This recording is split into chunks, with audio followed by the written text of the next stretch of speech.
ജന്മാദ്യസ്യേതുന്നയാതിതരതച്ചാർത്തേഷ്വവിജ്ഞസ്വരാട് തേനേ ബ്രഹ്മഹൃദായ ആദികവേ മുഹ്യന്തി യത്സൂരയ തേജോ വാരിമൃതാം യഥാ വിനിമയോ യത്ര ത്രിസർഗോ മൃഷാ ധാംനാ തേന സദാ നിരസ്തകുഹകം സത്യം പരം ധീമഹി. നമസ്കാരം. സനാതനധർമ്മ സംഹിതകളിലെ വിജ്ഞാന ശകലങ്ങൾ പങ്കുവയ്ക്കാനായുള്ള നാദശ്രീ ചാനലിലെ മറ്റൊരു എപ്പിസോഡിലേക്ക് എല്ലാവർക്കും സ്വാഗതം. പ്രിയരെ, ചാനൽ സബ്സ്ക്രൈബ് ചെയ്യാനും ലൈക്ക് ചെയ്യാനും ഓർമ്മപ്പെടുത്തിക്കൊള്ളുന്നു. സബ്സ്ക്രൈബ് ചെയ്ത് ലൈക്ക് ചെയ്ത് സഹകരിച്ചവർക്കെല്ലാം നന്ദി. ശ്രീമദ് ഭാഗവതം തൃതീയ സ്കന്ധം 9-ാം അധ്യായത്തിൽ ബ്രഹ്മാവ് ഭഗവാനോട് പറയണ സ്തുതി, ബ്രഹ്മാവിൻ്റെ സ്തുതിയാണ്. 20-ാമത്തെ ശ്ലോകത്തിൽ എന്താ പറഞ്ഞു വെച്ചത്? അവിടെ യോ അവിദ്യയാ, വിദ്യയല്ല അവിദ്യയാനുപഗതോപി ദശാർദ്ധവൃത്യ, പഞ്ചേന്ദ്രിയങ്ങളുടെ വൃത്തികൾ, കണ്ണ് മൂക്ക് തൊക്കെ നാക്ക് ചെവി പഞ്ചേന്ദ്രിയങ്ങളാണ് പറഞ്ഞത്. കർമ്മേന്ദ്രിയങ്ങൾ കൂട്ടി 5 വേറെയുണ്ട്. എന്തായാലും ആ വൃത്തി അതങ്ങനെ ചെയ്ത് ധാരാളം കർമ്മം ചെയ്യുന്നത് എപ്പോഴും ഒരു അവിദ്യയുടെയും അജ്ഞാനത്തിൻ്റെയും ഭാഗമായിട്ടാണ് പറയുക. ഒരാളുടെ കർമ്മം എല്ലാവരും ഇപ്പം അങ്ങനെ കർമ്മം ചെയ്യണ്ടെന്ന് വിചാരിച്ചാൽ എന്താണ് ചോദ്യം ഉണ്ട് കേട്ടോ. അതൊക്കെ വേറെ തരങ്ങളുണ്ട്. എത്രയും കുറച്ച് കർമ്മ മാർഗത്തിൽ ഏർപ്പെടുന്നവർ അത്രയും ബുദ്ധിമാന്മാർ. കാരണം ഈ കർമ്മം ചെയ്ത മനസ്സ് ഈശ്വരനിൽ നിന്ന് അകന്ന് അതിൽ വ്യാപരിക്കും കർമ്മത്തിൽ. അപ്പോൾ ചെയ്യാണ്ട് പറ്റില്ല, കുറഞ്ഞത് ചെയ്യുക. ശരീര സംരക്ഷണത്തിന് വേണ്ടി മാത്രം ആർ കർമ്മം ചെയ്യുന്നുവോ അവരാണ് ബുദ്ധിമാൻ. അർജുനോട് ഭഗവാൻ പറയുന്നുണ്ട്. എത്രയും കുറയ്ക്കാന്ന് അർത്ഥമുള്ളത്. പക്ഷേ മായയിൽ കുടുങ്ങിയിട്ട് എന്ത് ചെയ്യണു? അവിദ്യയാൻ ഉപഗതോപി, അവിദ്യ ബാധിച്ചിട്ട് കർമ്മം ചെയ്ത് എന്തുണ്ടാവും? രാത്രി ഉറക്കം പോലും ഉണ്ടാവില്ല. ഈ കർമ്മബന്ധം കാരണമാണ് ഉറക്കം ഉണ്ടാവാത്തത് എന്നാണ്. നിദ്രാമുവാഹ ജഡരീകൃത ലോകയാത്ര, ഉദരത്തിൽ വഹിച്ചിരിക്കുന്ന ലോകങ്ങളോട് കൂടിയ യാതൊരുവൻ ഭയങ്കരങ്ങളായ തിമിംഗലങ്ങളോടുകൂടിയ ജലമധ്യത്തിൽ ശയിക്കുന്നുവോ ആ ഭഗവാനെ സ്മരിച്ച് നിദ്രാം സുഖത്തെ വിവരിക്കുന്നവനായിട്ട് ഉവാഹ വഹിച്ചു. ജഡരീകൃത ലോകയാത്ര. അപ്പോൾ എന്തൊക്കെ ബുദ്ധിമുട്ടുകളുണ്ടെങ്കിലും ഉദരത്തിൽ വഹിച്ചിരിക്കുന്ന ലോകങ്ങളോട് കൂടിയ യാതൊരുവൻ ആദിശേഷനാകുന്ന ശയ്യയിൽ കിടന്ന് നിദ്രാം ജനസ്യ സുഖം വൃണ്ണൻ വിവരിക്കുന്നവനായിട്ട് വഹിച്ചു.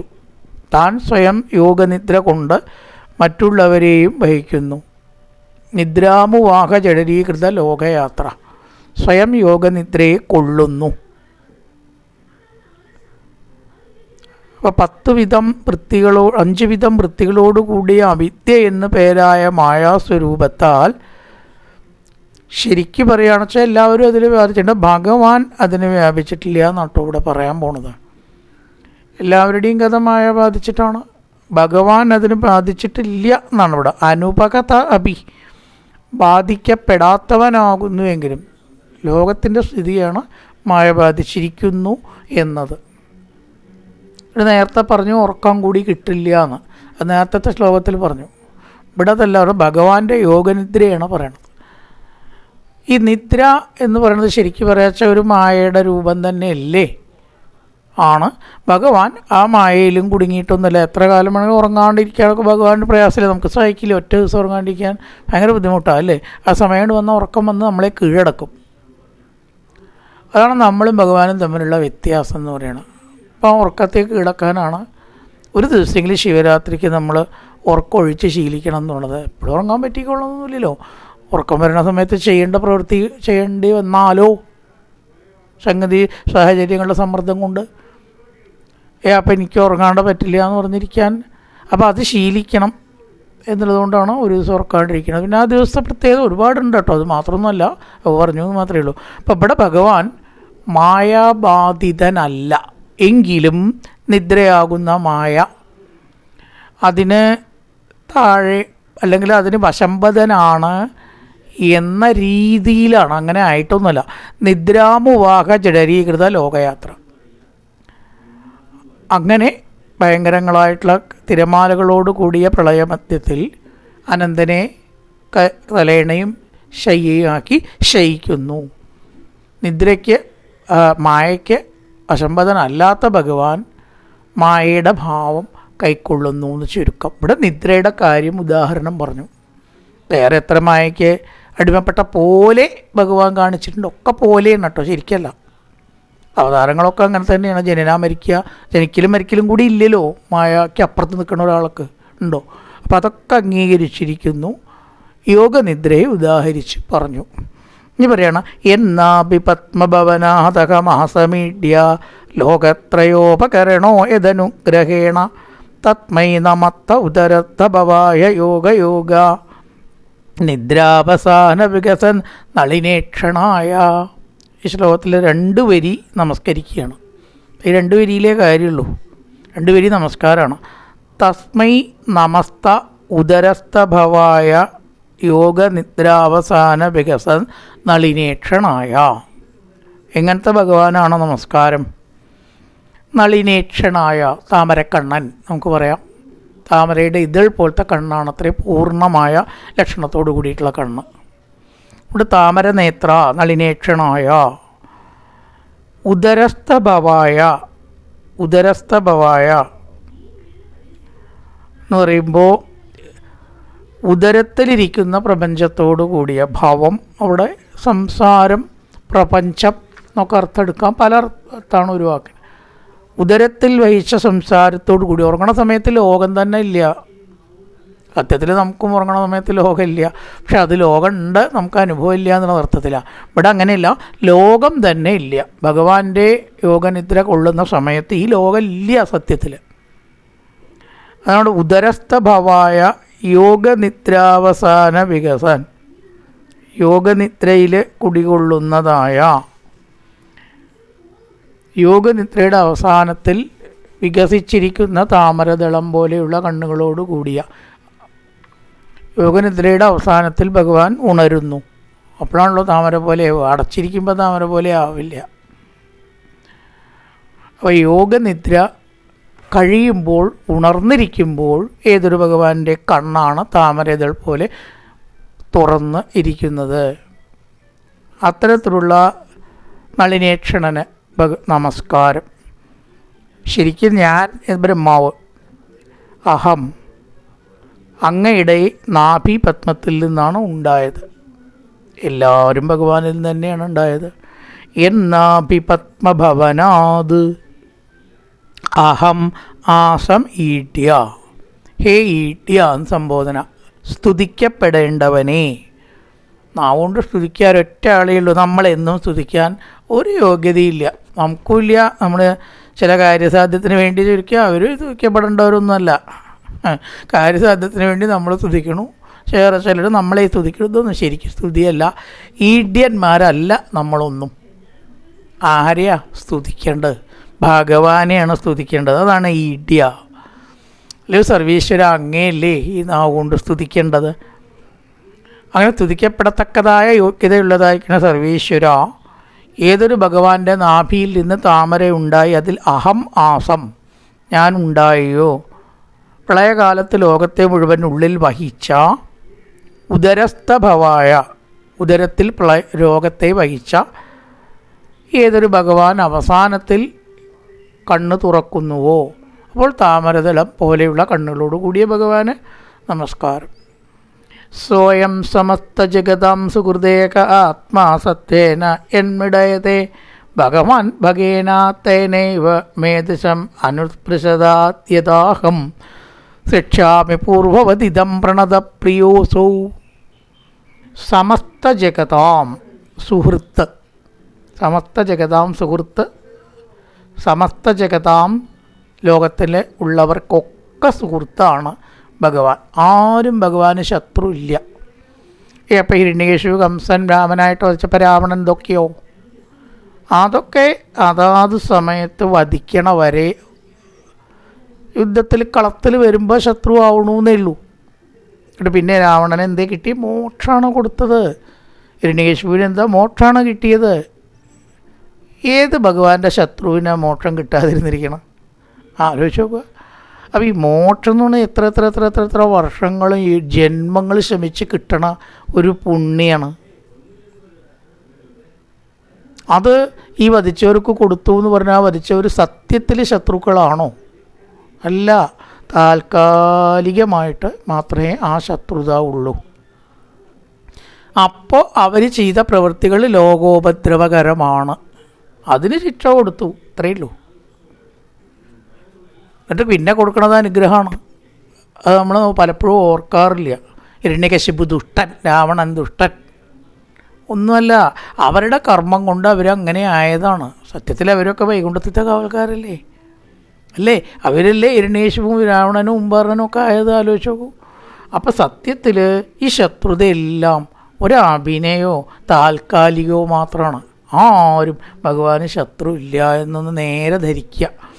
അതാണ് സ്വയം സമസ്ത ജഗതാം സുഹൃദേക ആത്മ. അസുരന്മാർ ദേവന്മാർ ഇതൊന്നും ഭഗവാന് ഭേദമില്ല കേട്ടോ. പ്രഹ്ലാദൻ അസുരനായിരുന്നു, ബാണൻ അസുരനായിരുന്നു, ബലി അസുരനായിരുന്നു. സുഹൃദേക ആത്മ, എല്ലാവർക്കും സുഹൃത്ത്. സത്തേനയന്മിടയതേ ഭഗവാൻ ഭഗേന, ഭഗവാൻ ഏകനായിട്ടുള്ള ആ ഭഗവാൻ സത്വഗുണമാകുന്ന ഐശ്വര്യത്താൽ, ഭഗൻ എന്ന് പറഞ്ഞാൽ ഐശ്വര്യം, സമ്പത്ത്, ഐശ്വര്യം ഒക്കെ ഒരുപാട് കാര്യങ്ങൾ കൂടിയതിനാണ് നമ്മൾ ഈ ഭഗൻ എന്ന് പറയുക. ഐശ്വര്യം ശങ്കരാധീശ്വര വിനിയമനം നാരായണീയത്തിൽ പറഞ്ഞിട്ടുണ്ട്, 1-ാമത്തെ ദശകത്തിലെ അവസാനത്തെ ശ്ലോകം. അതിനൊക്കെ കൂടിയിട്ടാണ് ഭഗം. അപ്പോൾ ഭഗം ആർക്കുണ്ടാവും? ഭഗവാൻ, ഭഗമുള്ളവൻ ഭഗവാൻ. ഭഗവാൻ എന്ന് പറഞ്ഞാൽ സമ്പത്ത്, ജ്ഞാനം, അതിനോടും ബന്ധമില്ലായ്മ, വീര്യം, യശസ്, മറ്റൊരാളെ നിയന്ത്രിക്കാനുള്ള കഴിവ്. താൻ ആരുടെയും കീഴിലല്ല, താൻ എല്ലാവരെയും നിയന്ത്രിക്കുകയും ചെയ്യും. ഇതിനാണ് നമ്മൾ ഐശ്വര്യം എന്ന് സത്യത്തിൽ പറയുക. ഐശ്വര്യമുള്ള വീടാണ്, ഐശ്വര്യമുള്ള ആളാണെന്നൊന്നുമല്ല. നമ്മൾ വല്ല സമ്പത്തോ അങ്ങനെ എന്തൊക്കെ ഉദ്ദേശിക്കുക. ഐശ്വര്യം ഒരിക്കലും അല്ല. ഐശ്വര്യം എന്ന് പറഞ്ഞാൽ സമ്പത്തൊന്നുമല്ല. ടെക്നിക്കലി ആ വാക്കിൻ്റെ അർത്ഥം മറ്റൊരാളെയും നിയന്ത്രിക്കാനുള്ള കഴിവ് എന്നാണ് ഐശ്വര്യം. ഈശൻ എന്ന് പറഞ്ഞാൽ നിയന്ത്രിക്കുന്നവൻ എന്നാണ്. ഇതൊക്കെ കൂടിയ ആൾക്ക് ഭഗേന, സത്വഗുണമാകുന്ന ഐശ്വര്യത്താൽ, യത് മൃഡയത്തെ, സുഖിപ്പിക്കുന്നുവോ. എല്ലാവരുടെയും സുഹൃത്തായിട്ടുള്ള ഭഗവാൻ ഭഗം ആകുന്ന ഗുണങ്ങളാൽ ശരിക്കും ഭഗവാനിൽ നിന്നേ നമുക്ക് ആനന്ദം കിട്ടുള്ളൂ എന്നാണ്. സത്യമാണല്ലോ. ബാക്കി നമ്മൾ ചെയ്യുന്ന പ്രവൃത്തികളിൽ നിന്നൊക്കെ ദുഃഖമേ കിട്ടുള്ളൂ, അല്ലെങ്കിൽ അജ്ഞാനേ കിട്ടുള്ളൂ. ശാശ്വതമായിട്ടുള്ള സുഖം ഒരു പ്രവൃത്തിയിൽ നിന്നും കിട്ടില്ല. അത് സുഖിപ്പിക്കുന്നുവോ. തേന ഏവ, അതിനാൽ തന്നെ, മേ ദൃശ്യം, എൻ്റെ പ്രജ്ഞയെ, അനുസ്പൃശാത്, അനുസ്പർശിക്കണം. എല്ലാവർക്കും സുഖം കൊടുക്കുന്ന ഭഗം ഉള്ള ഭഗവാനെ, 6 ഗുണങ്ങളാണ് ഭഗം. എൻ്റെ പ്രജ്ഞ, അറിവ്, എങ്ങനെ ലോകത്തെ സൃഷ്ടിക്കണം എന്ന അറിവ് എനിക്ക് ഉണ്ടാക്കി തരേണമേ. എല്ലാ അറിവും ഉണ്ടാക്കുന്നത് ഭഗവാനാണ്. അല്ലേ? ആ ദേവി സർവഭൂതേഷു ബുദ്ധിരൂപേണ സംസ്ഥിത. ബുദ്ധിയായിട്ട് നമ്മുടെ ഉള്ളിൽ പ്രകാശിക്കുന്നത് ദേവിയാണ് എന്ന് ദേവി ഭാഗവത്തിൽ പറയണു, ദേവി മാഹാത്മ്യത്തിൽ പറയണു. അതുപോലെ ഇവിടെ പറയണ എൻ്റെ ബുദ്ധിയെ പ്രേരക ശക്തിയായിട്ടല്ലയോ സർവേശ്വര അങ്ങ് പ്രവർത്തിക്കണമേ. അഹം ഇതം പൂർവവത് സൃഷ്യാമി. അപ്പം ഞാൻ എന്തു ചെയ്യും? കഴിഞ്ഞ കൽപ്പത്തിൽ സൃഷ്ടിച്ച പോലെ സൃഷ്ടിച്ചു കൊള്ളാം. ഒരു കൽപ്പത്തിലുള്ള സൃഷ്ടിയെ പോലെ തന്നെയാണ് അടുത്ത ഒരു ദിവസത്തെ നമ്മുടെ ദിനചര്യ. അത് തന്നെ ക്ഷേത്രത്തിലൊക്കെ ദിനചര്യയ്ക്ക് വല്ല മാറ്റമുണ്ടോ? ശംഖനാളത്തോടു കൂടി തുടങ്ങണോ, അങ്ങനെ നാളെ തുറക്കണോ, അങ്ങനെയാണ് തുടങ്ങണോ, പൂജയ്ക്കൊക്കെ ഒരു ദിവസത്തെ പ്രവൃത്തി തന്നെയാണ് എല്ലാ ദിവസവും. അതുപോലെ ഞാൻ സൃഷ്ടിച്ചോളാം. ഇതം പൂർവവർ സൃഷ്യാമി. ആ അറിവ് എനിക്ക് തരണം. അപ്പം കൽപ്പത്തോട് കൂടിയിട്ട് ആ അറിവ് പോവും. ഉറക്കത്തിൽ ഉണർന്ന് നീട്ടാൻ കഴിഞ്ഞതൊന്നും ചിലത് ഓർമ്മയുണ്ടാവാത്ത പോലെ, ഉറക്കത്തിന് നീട്ടാൻ നമുക്ക് ഓർമ്മ ഉണ്ടാവും. പക്ഷെ കൽപ്പത്തിലത്തെ അപാര നിദ്ര കഴിഞ്ഞതൊന്നും ഓർമ്മയുണ്ടാവില്ല എന്നാണ്. അപ്പം ആ നഷ്ടപ്പെട്ട ജ്ഞാനം എനിക്ക് പുനഃസ്ഥാപിച്ച് തരേണമേ. അതിനായിക്കൊണ്ട് പ്രണതപ്രിയ, നമസ്കരിക്കുന്നവർ പ്രീതിയോടുകൂടിയ അങ്ങയെ ഞാൻ നമസ്കരിക്കുന്നു. സ്വയം സമസ്ത ജഗതാം സുഹൃദേക ആത്മാ സത്തേണയൻ ഭഗവാൻ ഭഗേന, തൻ്റെ ഭഗം എന്ന ഐശ്വര്യശക്തി കൊണ്ട് എല്ലാവരെയും മൃഡയതേ സന്തോഷിപ്പിക്കുന്നു. തേനൈവ മേ ദൃശം അനുസ്പൃശതാം അനുസ്പൃശതാം, എൻ്റെ കഴിഞ്ഞു പോയ മറന്ന ജ്ഞാനത്തെ, മറക്കപ്പെട്ടതായ നഷ്ടപ്പെട്ട ജ്ഞാനത്തെ അല്ലയോ സർവേശ്വര പുനഃസ്ഥാപിച്ച് തരേണമേ. അങ്ങനെയായ ഞാൻ ലോകത്തെ സൃഷ്ടിച്ചു കൊള്ളാം. സൃഷ്ട്യാമി സൃഷ്ടിക്കാം, സൃഷ്ട്യാമി മീ ഞാൻ, സൃഷ്ട്യാമി പൂർവവദിതം പ്രണതപ്രിയോസൗ ഏഷ പ്രപന്നവരദോ രമയാത്മശക്തിയായത്യൽക്കരിഷ്യതി ഗൃഹീതഗുണാവതാര തസ്മിൻ സ്വവിക്രമവിദം സുജതോപി ചേതോ യുഞ്ജീത കർമ്മശമലം ചയതാ വിജക്യാം. ആത്മശക്തിയ തൻ്റെ ശക്തിയായ രമയ ലക്ഷ്മി ദേവിയോടുകൂടെ ഗൃഹീത ഗുണാവതാര അവതാരങ്ങളോട് കൂടിയവനും പ്രപന്നവരത ശരണാഗതന്മാർക്ക് വരങ്ങളെ കൊടുക്കുന്നവനും ഏഷ ഈ ഭഗവാൻ വിശേഷണങ്ങളൊക്കെ പറഞ്ഞത് ലക്ഷ്മി വല്ലഭനാണ്, ആശ്രയിക്കുന്നവർക്ക് ഗുണങ്ങളെ കൊടുക്കുന്നവനാണ്. രമ തൻ്റെ ശക്തിയാണെന്ന് പറയാൻ എന്താ കാരണം? എല്ലാവർക്കും സ്ത്രീ തന്നെയാണ് ശക്തി. എങ്ങനെ സ്ത്രീകളെ കുറ്റം പറഞ്ഞാലും അവസാനം സ്ത്രീകളാണ് തൻ്റെ ശക്തി എന്ന് എല്ലാവർക്കും സമ്മതിക്കേണ്ടി വരും. അതാണ് ഈ ദേവി ലക്ഷ്മിയായിട്ട് മാറിയിട്ടാണ് അത്രേ വിഷ്ണുവിന് കൊടുത്തത്. ഇവളെ സ്ഥിതി പരിപാലനത്തിൽ, വിഷ്ണുവിൻ്റെ ധർമ്മം സ്ഥിതി പരിപാലനമാണ്. അവൾ അങ്ങയെ സഹായിക്കും. ഒരു കാരണവശാലും ആ ലക്ഷ്മിയെ അപമാനിക്കുകയോ താഴ്ത്തി കാണുകയോ ചെയ്യരുത്. ദൈവഭാഗത്തിൽ വ്യക്തമായിട്ട് പറയണു. സരസ്വതിയെ ബ്രഹ്മാവിന് കൊടുത്തിട്ട് പറഞ്ഞു, ഇവൾ അങ്ങയെ സൃഷ്ടികർമ്മത്തിൽ സർവ്വതാ നിഴൽ പോലെ സഹായിക്കും, ഒരു കാരണവശാലും താഴ്ത്തി കാണരുത്. ദുർഗയിലെ കാളി ശക്തി ദേവിയെ ശിവന് കൊടുത്തു, സംഹാരകർമ്മത്തിൽ ഇവൾ അങ്ങയെ സഹായിക്കും, ഒരു കാരണവശാലും അപമാനിക്കരുത്. നമ്മുടെ തത്വശാസ്ത്രം ഒരു കാലത്തും സ്ത്രീകളെ താണ് കണ്ടിട്ടില്ല. ഇപ്പോഴും ഇപ്പോൾ ഗസ്റ്റിൽ കൺസെഷൻ കൊടുക്കണം എന്നാലേ അവരെ പരിഗണിച്ചു എന്ന് വരുള്ളൂ. എന്തൊരു കഷ്ടമാണ്. ഇതുകൊണ്ടൊന്നും അല്ല പരിഗണിക്കേണ്ടത്. ഇത്ര കാലം അവർ ചാർജ് കൊടുത്തിട്ടല്ലേ പോയത്, ആലോചിച്ചു. അപ്പോൾ എത്ര കാലം അവർ അവഗണിക്കപ്പെട്ടിരുന്നോ? ആ ഗവൺമെൻറ് സമ്മതിക്കുമോ അവഗണിക്കപ്പെട്ടു എന്ന് പറഞ്ഞാൽ? ഇതൊക്കെ ഒരു നാടകം. മനസ്സിലാണ് പരിഗണന വേണ്ടത്. മനസ്സിൽ പരിഗണനയാണ് ശരിക്കും വേണ്ടത്. പണ്ടേ അതുണ്ട്, ഭാരതത്തിൽ അതുണ്ട്. ആരാ ഇല്ലാണ്ടാക്കിയ? മനുഷ്യൻ. അതിന് സംസ്കാരത്തെ കുറ്റം പറയേണ്ട ആവശ്യമില്ല. ഏതോ ഒരു നേതാവ് എന്നെ പറഞ്ഞിരിക്കുന്നു, സ്ത്രീകളെ ചുട്ട് കൊല്ലണ മതമാണ് നമ്മുടെ തത്വശാസ്ത്രം. അവനെ ചുട്ടു കൊല്ലണ്ടേ? ആലോചിച്ച് നോക്കൂ. ഏതോ വിവരക്കേട് കാണിച്ചു, സതി ആചരിച്ചു ആരോ എന്നും പറഞ്ഞിട്ട് അതിന് ഭാരത സംസ്കാരത്തെയാണോ കുറ്റം പറയുക? എത്ര തെറ്റാണ് ആ ചെയ്തത്. മനുസ്മൃതിയിൽ അങ്ങനെ പറഞ്ഞിട്ടുണ്ട് എന്നാണ്. അതൊന്ന് നേരെ വായിച്ചിട്ട് പറയട്ടെ എന്നാൽ ഞാൻ സമ്മതിക്കാം. അല്ലാണ്ട് വല്ലവരും പറയുന്നത് കേട്ടിട്ട് അവിടെയും ഇവിടെ കഷ്ണം കണ്ടിട്ട് സ്ത്രീകളെ കത്തിക്കണ തത്വശാസ്ത്രമാണ് നമ്മുടേത് പറയുന്നത്. അവിടെ ശരിക്കും ഒരേച്ച ചെകിടത്ത് അടി കൊടുക്കണം, വേണ്ടേ? അല്ല, അവിടെ പറഞ്ഞിട്ടില്ല. എന്തായാലും ആ രമയെ ലക്ഷ്മിക്ക് എന്തിനാണ് കൊടുത്തത്?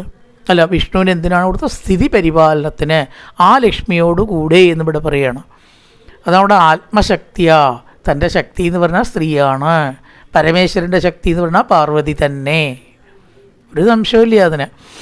തസ്മിൻ അതിൽ സ്വവിക്രമം, ഭഗവാന്റെ പരാക്രമത്തോടു കൂടിയ ഈ ലോകത്തെ സൃഷ്ടിക്കുന്ന എൻ്റെ മനസ്സിനെ വ്യാപരിക്കണമേ. ലക്ഷ്മി ദേവിയുടെ ശക്തിയാൽ സ്ഥിതിപരിപാലനം നടത്തുന്ന സർവേശ്വര, എന്നെ സൃഷ്ടികർമ്മത്തിൽ സമർത്ഥനാക്കേണമേ എന്ന് ചുരുക്കം. അതായത് നേരത്തെ ഒരു ഘട്ടത്തിൽ ഈ പ്രവൃത്തി കുറയ്ക്കണം എന്നൊക്കെ നമ്മൾ പറഞ്ഞാലും പ്രവൃത്തിയില്ലാതെ ജീവിക്കാൻ പറ്റില്ല. അതായത് എല്ലാ ഉപദേശങ്ങളും എവിടെ നമ്മൾ കൊടുക്കണം, എങ്ങനെ കൊടുക്കണം എന്ന് പറയാതെ തീരുമാനിക്കാതിരുന്നാൽ വലിയ അബദ്ധടക്കി പറ്റും. ഒരാൾ ഈ കർമ്മമാർഗത്തിൽ മാത്രം കടന്ന് തിരിഞ്ഞ് ആ കർമ്മത്തിൽ മനസ്സുറച്ച് ഈശ്വരനെ പോലും മറക്കുകയാണെങ്കിൽ അവനോട് എന്തു പറയണം? ഇങ്ങനെ വേണ്ട കേട്ടോ, കുറച്ചൊന്ന് മാറ്റി മനസ്സിനെ ഈശ്വരങ്കലാക്കിക്കോളൂ. ആവശ്യത്തിന് കർമ്മം ചെയ്യൂ മതിയെന്ന് പറയണം. തിരിച്ചാണെങ്കിലോ കർമ്മമൊന്നും വേണ്ടെന്ന് ഒരാൾ ഒരു കർമ്മത്തിലും താല്പര്യമില്ല. അഥവാ കുറച്ച് ഈശ്വരവിചാരമൊക്കെ ഉണ്ട്, അതും പറഞ്ഞിരിക്കുക. വേറൊരു കർമ്മവും അയാൾ ലോകത്തിൽ ചെയ്യുന്നില്ല. സമ്പാദിക്കുകയോ വീടുണ്ടാക്കുക അല്ലെങ്കിൽ അങ്ങനത്തെ കാര്യങ്ങൾ പ്രപഞ്ചത്തിലത്തെ യാതൊരു കാര്യത്തിലും നിഷ്കാമം അല്ല നൈഷ്കർമ്മ്യമാണ് സുഖം എന്ന് പറഞ്ഞിട്ടുണ്ട് ഗീത എന്ന് പറഞ്ഞിരുന്നാൽ അയാളോട് എന്തു പറയണം? കർമ്മം ചെയ്യണം കേട്ടോ. കർമ്മണ്യേവാധികാരസ്ഥേ മാബലേഷു കഥാചന. അവനെ കർമ്മത്തിൽ പ്രേരിപ്പിക്കണ വിധം ഉപദേശം കൊടുക്കണം. രണ്ടും രണ്ട് തരത്തിലാണ് ഉപദേശിക്കേണ്ടത്. കർമ്മവൈമുഖത നമ്മുടെ ശാസ്ത്രം ഒരിക്കലും അംഗീകരിക്കണില്ല. ആചാര്യങ്ങളെ കൊണ്ട് ചിലപ്പോൾ നമ്മൾ കർമ്മം ചെയ്യാണ്ടിരിക്കേണ്ടി വന്നാലും അതല്ല അതിൻ്റെ മാർഗം. അത് മനസ്സിലാക്കണം. അപ്പോൾ കർമ്മവിമുഖത ഉള്ള ഒരാൾക്ക് കർമ്മത്തിൽ പ്രേരണയാണ് കൊടുക്കേണ്ടത്. ഗീതയിൽ ഭഗവാൻ ഏകദേശമൊക്കെ അർജുനൻ അതാണ് കൊടുത്തത്. നിയതം കുരു കർമ്മത്വം, കർമ്മം ചെയ്യൂ അർജുന. അവനവന് വിധിക്കപ്പെട്ടതായിട്ടുള്ള കർമ്മം ചെയ്തേ പറ്റൂ. ചെയ്തില്ലെങ്കിൽ മായ അതിൽ നിർബന്ധപൂർവം നിന്നെ പ്രവർത്തിപ്പിക്കും. അത് ദുഃഖകരമാണ്. നമ്മുടെ മനസ്സിൽ ഇഷ്ടമില്ലാതെ ചെയ്യണേക്കാളും അതിന് വഴങ്ങി ചെയ്യല്ലേ നല്ലത്. നിർബന്ധപൂർവം നമ്മളെ ചെയ്യിക്കുന്ന വിധം ചെയ്യുന്നതിൽ സുഖമുണ്ട്, വഴങ്ങി സ്വയം തയ്യാറായിട്ട് അത് ചെയ്യുമ്പോൾ ഇല്ലേ. അപ്പം അങ്ങനെ കർമ്മത്തിന് പ്രേരിപ്പിക്കുന്നു. കർമ്മം വേണ്ടാത്തതോ കാര്യമില്ല. കർമ്മത്തിൽ തന്നെ ലയിച്ചിരിക്കുന്ന ഒരാളോട് ലേശം കർമ്മത്തിന് നിവർത്തിക്കാൻ ഉപദേശിക്കണം. കർമ്മം ചെയ്യാത്ത വിമുഖനായിട്ടുള്ള ഒരാളോട് കർമ്മത്തിന് പ്രേരിപ്പിക്കാൻ ഉപദേശിക്കണം. കൃത്യമായിട്ടാണ് ഒരാൾ കർമ്മം ചെയ്യുന്നത്, അധികവും ഇല്ല കുറവും ഇല്ല വെച്ചാലോ അയാളെ അഭിനന്ദിക്കണം. അങ്ങനെ വേണം. നീ വേണ്ട കാര്യത്തിൽ കർമ്മം ചെയ്യുന്നു, വേണ്ടാത്തതൊന്നും ചെയ്യുന്നില്ല, മിടുക്കൻ. അപ്പോൾ ശരിയായ വിധത്തിലുള്ള ഒരാളെ അഭിനന്ദിക്കുകയും വിമുഖതയുള്ള ഒരാളെ കർമ്മത്തിലേക്ക് പ്രേരിപ്പിക്കുകയും അധികമായ കർമ്മത്തിൽ പെട്ടുഴന്ന് അതിൽ കൂടെ മുങ്ങിപ്പൊങ്ങുന്നവനെ കർമ്മത്തിൽ നിന്ന് കയറ്റാനുമാണ് ഉപദേശിക്കേണ്ടത്. ഒന്നാണോ ഉപദേശിക്കേണ്ടത്? ഒരിക്കലുമല്ല. പല രീതിയിലാണ് ഒരാളെ ഏതൊരാളെ എങ്ങനെ ഉപദേശിക്കണം എന്ന് ആ സാഹചര്യത്തിനനുസരിച്ചിരിക്കണം. ഇവിടെ ഇപ്പം കർമ്മം ചെയ്യാൻ വേണ്ടി എനിക്ക് പ്രേരണ വേണം. കാരണം ഇപ്പം കർമ്മം ചെയ്യാൻ എനിക്ക് അറിഞ്ഞുകൂടാ, കഴിഞ്ഞ കൽപ്പത്തിൽ ഞാൻ സൃഷ്ടിച്ചത് വിധം മറന്നുപോയി. അതുകൊണ്ട് സർവേശ്വര എങ്ങനെയായ സൃഷ്ടികർമ്മത്തിൽ ഞാൻ കുശലനാവും, അങ്ങനെ എൻ്റെ മനസ്സിനെയും ബുദ്ധിയെയും പ്രവർത്തിപ്പിച്ച് പ്രവർത്തനാത്മകമാക്കി തരേണമേ. ഏഷ പ്രസന്നവരതോ, ഏതൊരാളാണ് ഭക്തന്മാർക്ക് നേരെ വരം കൊടുക്കുന്നത്? രമയാത്മശക്തിയ. എങ്ങനെയാണ് കൊടുക്കണം? ലക്ഷ്മി ദേവിയുടെ ശക്തിയാലാണ് കൊടുക്കുന്നത്. ശിവന് പാർവതി ശക്തി, വിഷ്ണുവിന് രമശക്തി. രമയ ആത്മശക്തിയ ഒരു സ്ത്രീയാണ്, ഒരു പുരുഷൻ്റെ ശക്തി എന്നാണ്. യദ്യത് കരിഷ്യതി ഗൃഹീത ഗുണാവതാര. അങ്ങനെയുള്ള ഗുണാവതാരങ്ങൾ അങ്ങ് ലക്ഷ്മി ദേവിയുടെ സഹായത്തോടു കൂടിയിട്ടാണ് എടുക്കുന്നത്. തസ്മിൻ സ്വവിക്രമമിതം സൃജതോ വിജയതോ യുഞ്ജീത കർമ്മശമലം ചയദാഭിജക്യാം. എപ്രകാരം കഴിഞ്ഞ കൽപ്പത്തിൽ ഞാൻ സൃഷ്ടി നടത്തിയോ, സൃജത സൃഷ്ടിയാണ്, ആ സൃഷ്ടി നടത്താനുള്ളതായ സാമർഥ്യവും പ്രേരണയും ഉത്സാഹവും എനിക്ക് ഉണ്ടാക്കി തരണമേ. കർമ്മത്തിൽ ഉത്സാഹമില്ലാത്തൊരു ഉത്സാഹം ഉണ്ടാവാനാണ് പ്രാർത്ഥിക്കേണ്ടത്. അമിതാവേശം കാണിക്കുന്നവർക്ക് അതിന് നിവർത്തിക്കാനാണ് ശ്രമിക്കേണ്ടത്. നാഭികൃതാധിക സതോമ്പതിയസ്യ പുംസോ വിജ്ഞാനശക്തിരകമാസമനന്തശക്തേ രൂപം വിചിത്രമിതമത്യ വിവൃണ്ണതോ മേ മാരീരീഷീഷു നിഗമസ്യ ഗിരാം വിസർഗ. നാലാമത്തെ വരി ചെല്ലുമ്പോൾ തെറ്റാൻ സാധ്യതയുണ്ട്. രാന്ന് 2 പ്രാവശ്യം അടുത്തടുത്ത ഷീഷ് ബന്ധപ്പെട്ട വാക്ക് 2 പ്രാവശ്യം. മാ രീ ഋഷിഷു അമ്മ പറഞ്ഞു പഠിക്കണം. ഋഷിഷു പീട് കുറച്ച് വായിച്ചാലേ കിട്ടുള്ളൂ. ഋഷിഷു ഋഷിഷ്ട കേട്ടോ, ഋഷിഷു എന്നല്ല. ഋഷിഷ്ട ഋഷിഷ്ട ഷീഷ്ട മാ ഋഷിഷ്ട നിഗമസ്യ ഗിരാം വിസർഗ. രീ രീ രീനാണ് ആദ്യം നീട്ടണം, പിന്നെ റസ്വാണ് നോക്കണതൊക്കെ. ആദ്യം ദീർഘം, പിന്നെ രീ രീ രീ രീ രീ ഋഷീഷു. ഷീ ദീർഘം ഷ്ട ഷ്ട. മാ രീ ഋഷീഷ്ട നിഗമസ്യ ഗിരാം വിസർഗ. മാ രീ ഋഷീഷു, സോറി ഋഷീഷ്ട, തെറ്റി പഠിച്ചാൽ തന്നെ പഠിക്കല്ലേ. ഋഷീഷ്ട നിഗമസ്യ ഗിരാം വിസർഗ. മാ രീ ഋഷീഷ്ട നിഗമസ്യ ഗിരാം വിസർഗ. നാഭി കൃതാധിക സദോമ്പതീയസ്യ പുംസോ പറഞ്ഞു തന്നെ കേട്ടോ പറയണത്. സ്തുതികളിൽ ആവർത്തനം ഇഷ്ടം പോലെ ഉണ്ടാവും. ജലത്തിൽ ശയിക്കുന്ന അംബസി, വെള്ളം, അപ്പ് എന്നുള്ളത് അംബസി. ശയിക്കുന്ന പുംസ, പുരുഷനായ അങ്ങയിൽ നിന്ന് ഞാൻ ഉണ്ടായി. നാഭി നാളത്തിൽ നിന്ന് താമര ഉണ്ടായി, ആ താമരയിൽ നിന്നല്ലേ ഞാൻ ഉണ്ടായത്. വിജ്ഞാനശക്തി അഹമാസമനന്തശക്തേ. ഭഗവാന്റെ പ്രത്യേകതയാണ് വിജ്ഞാനശക്തി. അറിവിൻ്റെ മൂർത്തീഭാവമാണ്. മൂർത്തീഭാവമായിട്ടുള്ള അങ്ങയിൽ നിന്നുണ്ടായ താമരയിൽ നാഭികൃതോത് അഹം ആസം, ഞാനുണ്ടായി. അഹമാസം അനന്തശക്തേ. അനന്തശക്തി ഭഗവാന് ചേർന്ന വിശേഷണം. അനന്തശക്തിയോടുകൂടി വെള്ളത്തിൽ കിടക്കുന്ന അംബസി, നാഭിയിൽ നിന്നുണ്ടായ ഞാൻ. രൂപം വിചിത്രം ഇതമത്യ വിവൃണ്ണതോമേ. പറയണം, ഞാൻ ഏതൊരു ഭഗവാനെ വളരെ കാലം ഭജിച്ചുവോ. തപസ് ചെയ്തിട്ടാണല്ലോ ഈശ്വര ദർശനം ഉണ്ടായത്, വെറുതെ ഇല്ല. അസ്യ, ഇവൻ്റെ വിചിത്രൻ രൂപം, ഈ രൂപത്തെ വിവൃണ്ണത, വിസ്തരിക്കുന്ന എനിക്ക് നിഗമസ്യ വേദവാഗുച്ചാരണം രിരീഷീഷ്ട മറക്കാതിരിക്കണമേ. വേദമാണ് എനിക്കിപ്പോൾ ഇവിടെ പ്രകാശിക്കേണ്ടത്.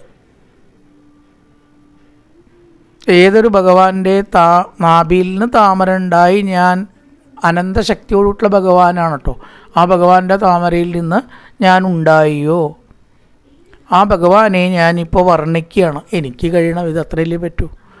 എനിക്ക് കഴിയുന്ന വിധം വർണ്ണിക്കുന്നതായ ആ അങ്ങ് നിഗമസ്യ ഗിരാം, വേദങ്ങളുടെ അർത്ഥവും ഒക്കെ ഉച്ചരിക്കാനും ചിന്തിക്കാനും എനിക്ക് സാധിക്കാനുള്ള അനുഗ്രഹം തരണമേ. ഋഷീഷ്ട എന്ന് പറഞ്ഞാൽ മറക്കാതിരിക്കണം. മാ ഋഷീഷ്ട നിഗമസ്യ ഗിരാം വിസർഗ. വേദമാകുന്ന വാക്കുകളുടെ അർത്ഥം മറക്കരുത്. ഋഷീഷ്ട, ഇവിടെ മാ എന്ന് പറഞ്ഞാൽ നെഗറ്റീവാണ്. മാ ന എന്നുള്ള അർത്ഥം വരിക. മാ ഋഷീഷ്ട നിഗമസ്യ ഗിരാം വിസർഗ. വേദ വാക്കുകൾ മറക്കാതെ ഇരിക്കാൻ അനുഗ്രഹം തരേണമേ. എന്നിട്ട് വേണം സൃഷ്ടി നടത്താൻ.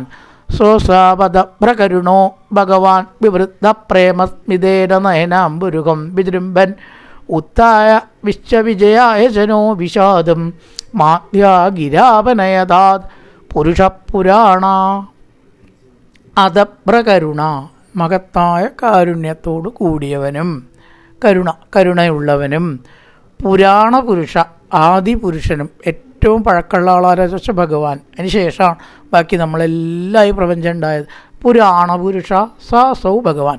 ആ ഭഗവാൻ എന്തുണ്ടായി എന്നിവിടെ പറയുന്നു. ഉത്ഥായ, എഴുന്നേറ്റിട്ട്, വൃദ്ധ പ്രേമസ്മിതേന, വർദ്ധിച്ചിരിക്കുന്ന പ്രേമത്തോടു കൂടിയ മന്ദഹാസത്താൽ, സ്മിതം മന്ദഹാസം, പ്രേമത്തോടു കൂടിയ മന്ദഹാസത്താൽ, നയനാംബുരുഹം, താമരദളം പോലെ ഇരിക്കുന്ന കണ്ണിനെ, നയനത്തെ, വിജൃംഭൻ, വികസിപ്പിക്കുന്നവനായിട്ട്. നേരത്തെ ഒരു ശ്ലോകത്തിൽ അത് പറയുണ്ടായി. പ്രളയകാലത്ത് കണ്ണടച്ചു, കഴിയുമ്പോൾ കണ്ണ് തുറന്നു, താമരപ്പൂ പോലെ. അതന്നെ ഇവിടെ ആവർത്തിച്ചിരിക്കുകയാണ്. നയനാംബുരുഹം, അമ്പുരുഹം താമസ, പ്രളയത്തിന് ശേഷം വിടർന്ന താമര പോലെയുള്ള കണ്ണുകളോട് കൂടിയിരിക്കുന്ന കണ്ണിനെ, താമര പോലെ ഉള്ള കണ്ണിനെ, വിജൃംഭൻ, വികസിപ്പിച്ചിട്ട്, കണ്ണ് തുറന്നിട്ട് എന്നർത്ഥം. അടച്ച കണ്ണിനെ തുറക്കുക, അതുകൊണ്ട് വികസിപ്പിക്കുക എന്ന് പറഞ്ഞാൽ. വിശ്വവിജയായ, ലോകത്തിൻ്റെ ഉത്ഭവത്തിനായി കൊണ്ടുള്ള ന വിഷാദം. അവിടെ ന എന്ന് പറഞ്ഞാൽ നെഗറ്റീവ് അല്ല, വിസർഗം ഉണ്ട്. അപ്പം ഞങ്ങളുടെ, ഫസ്റ്റ് പേഴ്സൺ പ്ലൂരൽ. വിഷാദം, ഞങ്ങളുടെ, ഖേദത്തെ, മാധ്യ ഗിര മധുരമായ വാക്കുകളെ കൊണ്ട് ഇല്ലാണ്ടേക്കണേ, ഖേദത്തെ ഇല്ലാണ്ടേക്കണം. കൊണ്ട് സർവേശ്വര സോസാപദഭ്രകരുണോ, കാരുണ്യത്തോടു കൂടിയിട്ടുള്ള ഭഗവാൻ. ഏതൊരു ഭഗവാനാണ് പ്രളയം അവസാനിക്കുമ്പോൾ കണ്ണ് തുറക്കുന്നത്? പ്രേമസ്മിതേന, താമരപ്പൂ പോലെയുള്ള കണ്ണും തുറക്കും. നയനാംബുരുഹം വിജൃംഭൻ, അംബുരുഹം താമര. അങ്ങനെയുള്ള ഭഗവാൻ എൻ്റെ വിഷാദത്തെ ഇല്ലാണ്ടാക്കണം. ഉത്ഥായ വിശ്വവിജയായ ചനോ വിഷാദം മാത്യാഗിര അപനയ അപനയതാത്, അപനയതാത് ഇല്ലാതാക്കേണമേ. നല്ല ഉപദേശം തന്ന് എൻ്റെ വിഷാദം ഇല്ലാതാക്കേണമേ. ഒരു വലിയ വിഷാദമാണ് ഗീതയിൽ കൂടെ അർജുനന് ഇല്ലാതാക്കിയത്. വലിയ വിഷാദമായിരുന്നു. അർജുന വിഷാദയോഗമാണ് ആദ്യത്തെ അധ്യായം. എത്രത്തോളം കർമ്മ വിമുഖനായിട്ട് ഒരാൾക്ക് ഇരിക്കാൻ പറ്റും? സംശയമാണ് ഇതിനൊക്കെ അടിസ്ഥാനം. അത് അർജുനനെ നോക്കി നമുക്ക് മനസ്സിലാക്കാം. അർജുന വിഷാദയോഗം അതൊക്കെ ഭഗവാൻ ഉപദേശത്താൽ ഇല്ലാണ്ടാക്കി. അങ്ങനെയുള്ള ഉപദേശങ്ങളെ കൊണ്ട് എൻ്റെ വിഷാദവും ഇല്ലാതെ ആക്കേണമേ. ഉപദേശത്തെ ശക്തിയുണ്ട് കേട്ടോ, വാക്കിനത്രയധികം ശക്തിയാണ്. വേണ്ട പോലെയുള്ള ഉപദേശങ്ങൾ കൊടുത്താൽ പലരും ഒരു മരണത്തിൽ നിന്നടക്കം ആത്മഹത്യയിൽ നിന്ന് രക്ഷപ്പെടും. വാക്കുകളുടെ ശക്തി അത്രയ്ക്കുണ്ട് ഇല്ലേ? ആ വാക്കുകൾ തകരാറായാൽ ഒരാൾ ആത്മഹത്യയിലേക്ക് പോകാനും മതി. രണ്ടിനും വാക്ക് മതി. അതുകൊണ്ട് ഇവിടെ വിഷാദം, ഡിപ്രഷൻ, മനസ്സിൻ്റെ മൗഢ്യം ഇല്ലാതാക്കി തരേണമേ. അതിനനുസരിച്ചുള്ള വാക്കുകൾ എനിക്ക് ഉപദേശമായി അല്ലയോ സർവേശ്വര നൽകേണമേ. എഴുന്നേറ്റിട്ട് തരണം. ഉത്ഥായ വിശ്വവിജയായ, ലോകം സൃഷ്ടിക്കണമെങ്കിൽ ഉത്സാഹമാണ് ആദ്യം വേണ്ടത്. ചന്നോ വിഷാദം മാത്യാഗിരാപനയതാത്,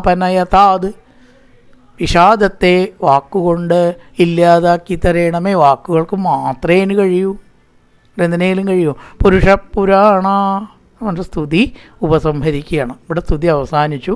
ഈ മൈത്രേയർ ഭഗവാൻ ബ്രഹ്മാവിനെ അനുഗ്രഹിച്ചതിനെ പറയുകയാണ്. തുടർന്നുള്ള ഭാവത്തിൽ വലിയ സ്തുതിയാണ് കേട്ടോ, 21ഓളം ശ്ലോകങ്ങൾ. കായേന വാചാ മനസേന്ദ്രിയർവാബ്ധ്യാത്മനാ വാ പ്രകൃതി സ്വഭാവാൻ കരോതി യത്യസ്തകലം പരസ്മൈ നാരായണായേതി സമർപ്പയാമി.